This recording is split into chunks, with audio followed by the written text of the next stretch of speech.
I'm terrified of the woke radicals at my kid's school, end quote. Rarely a week goes by when I don't hear some variation on this gripe from fellow parents in New York City. Invariably, they lower their voices, lest prying ears catch them objecting to the official ideology. These are solidly liberal Manhattanites, mind you. They don't just want their children, they just don't want their children being told they carry the unwashable stain of racial sin. And they'd really rather have their kids master real knowledge instead of being taught to meditate endlessly on their own race, gender, and sexuality. As their only out conservative that they know, I'm often the only person these parents can pour their anguish out to, and I am wearying of the job. I worry just as much about those rise of the woke as they do. Yet I've come to view the ambient liberalism these New Yorkers take for granted as a big part of the problem. It doesn't suffice to overcome wokeness because it forms people to be selfish and self-maximizing to avoid deep commitments of any kind. Put another way, there's a reason these parents confine their gripes to the one conservative they know.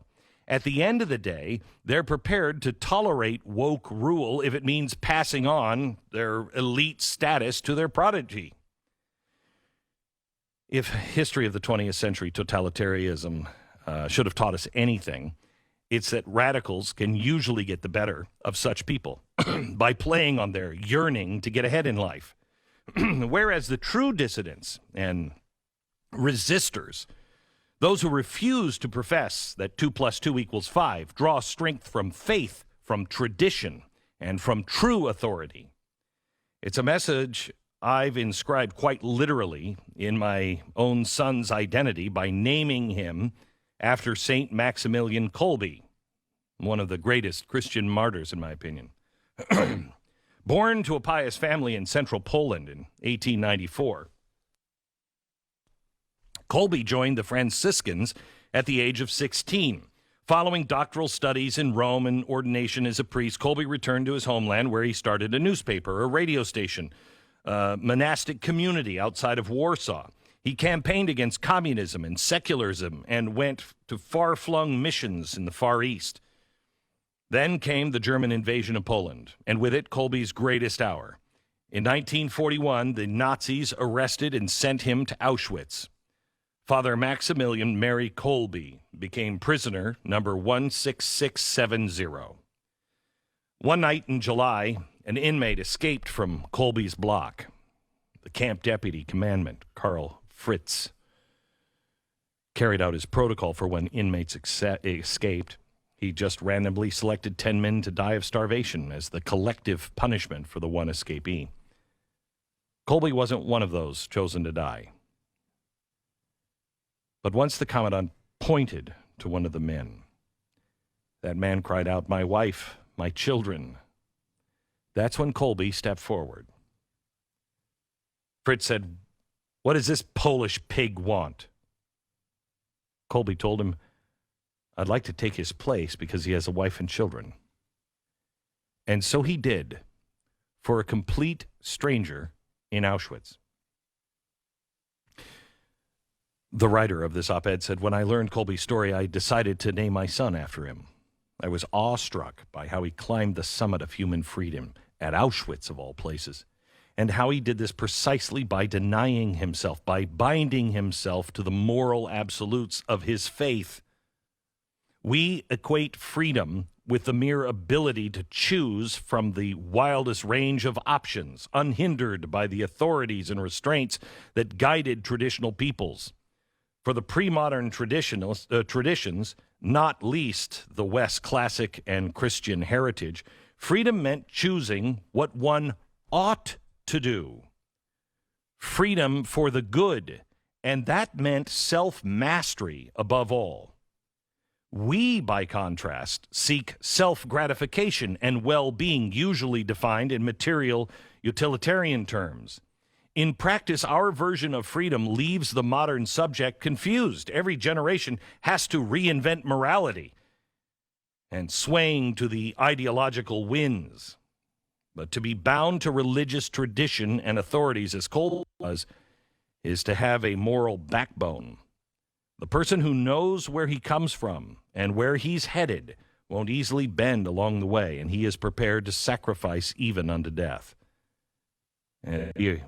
As we prepared to sacrifice anything in resistance to our centuries totalitarians, are we prepared?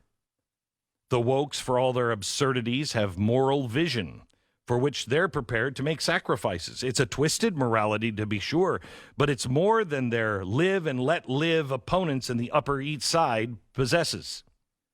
Unless we recover our deeper roots and bequeath what we find, tradition literally means handing on. The wokes will win. This was written by Sohrab Ahmari. He is the author of the book, The Unbroken Thread, Discovering the Wisdom of Tradition in the Age of Chaos. It is well worth the read because he's right. We're afraid to stand up because we will lose our place. We might lose our material things.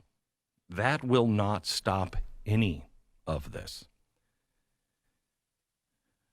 We don't have a moral compass, it seems, anymore. One that is rooted in standing up because it's right, not for us per se, but for future generations. That's why we won World War II. We didn't go over there because we would receive punishment if we didn't. We went over there because we knew what was happening was wrong. For a long time, Americans stayed away from the fight. Stayed away until the Japanese bombed Pearl Harbor. Then we wanted to fight totalitarianism. Well, the totalitarians are bombing our schools relentlessly with critical race theory. What will it take for us to stand up and have the moral conviction to say, I don't care what happens to me.